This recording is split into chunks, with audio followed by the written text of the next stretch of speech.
Gamescom is finally over. So does that mean this is the last bit of Ghetto footage we're gonna get? I think so.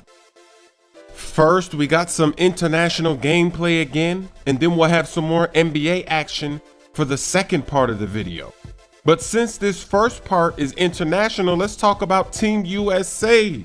Did you see that game against Brazil? Did you see Anthony Davis beasting and feasting, throwing down lobs? The Brow, my career teammate, he's really developing nicely, and he's so young. He's only been in the league 2 years. So even though technically he is a power forward on Team USA, he's playing the center position. He's our best big man. We got him starting. And Derrick Rose is really having a good time out there. He was getting so many cheers. The fans in Chicago, they are ready for him to return. And he's playing great. He's still got that 99 speed, explosiveness, crazy layups. It's gonna be fun to watch next season. So 2K15, obviously this isn't the final build, but so far, at this point in their development cycle, there haven't been that many changes. The player models, a lot of the players seem to be skinny. They lost weight. It's like everybody's on that LeBron James diet, dropping weight. So really the only major change that you can see from these first few gameplays, now that so many have come out, is really just the scoreboard. If the scoreboard was just like 2K14, you wouldn't know that this was 2K15. Even though it's early footage, it's an early build, there haven't been that many tweaks.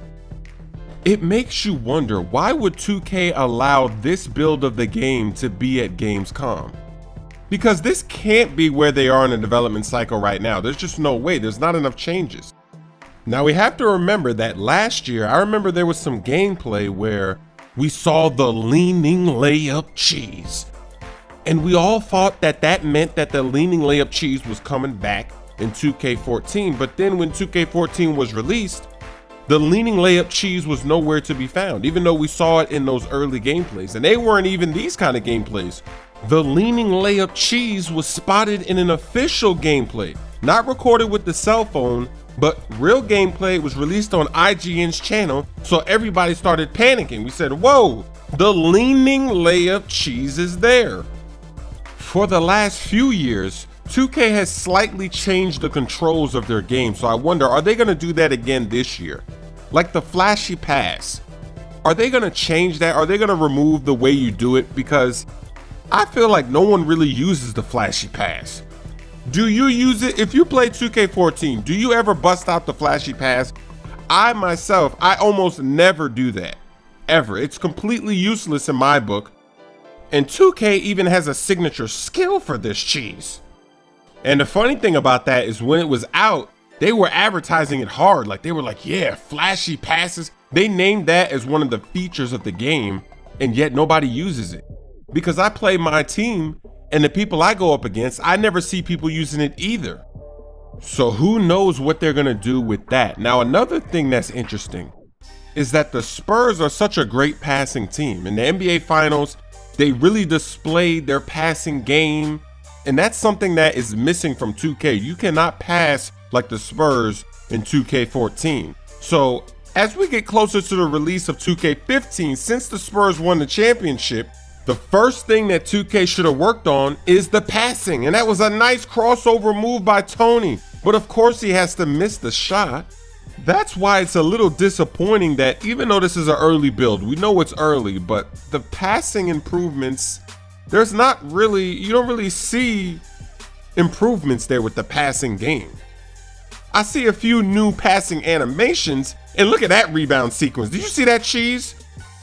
That is a bad sign. Shabazz was supposed to get that rebound, but that volleyball tap cheese disrupted his rebound, and then of course, it's chaotic again. I really hope that that is not in the final build of the game, because they gotta work on it. These are issues they've had for years, so why are they still there? Why don't they just fix it once and for all, make the game so much better?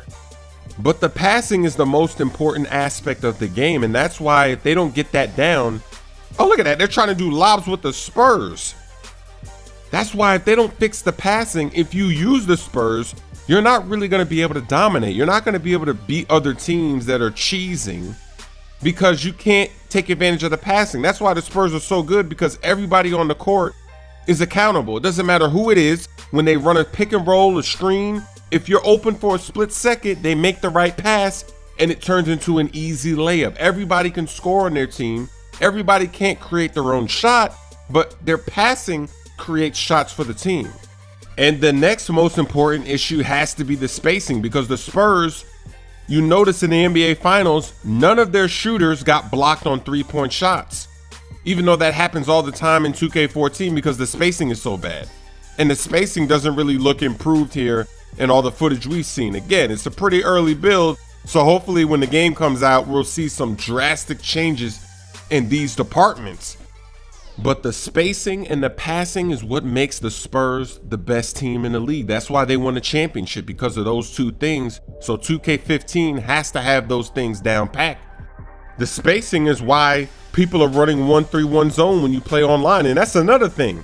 I really hope the 1-3-1 zone isn't even in the game. There's no point for it to be in the game because nobody ever uses it in the NBA. That's something that teams use in college. In the NBA, nobody runs a 1-3-1. If they're gonna run a zone, they just bust out a 2-3. And even the 2-3 zone, you don't really see that much in the NBA because it just doesn't work. I think it was Bruce Bowen that said championship teams don't run zone. Which is true. I mean, if you're a championship team, why would you be busting out a zone? You play man to man, you rotate, you help. There's no need to play a zone. I think this is the first time the guy playing the game is actually gonna beat the CPU. He's up 13-8. Oh, he's lobbing. He tried a few lobs here in this gameplay. They didn't work, but he's playing with the Spurs. So we don't really know if they tweak that, if they improve the lob game. We have to wait until we see some gameplay with somebody that can actually throw it down mean, and then when you throw a lob, what's gonna happen?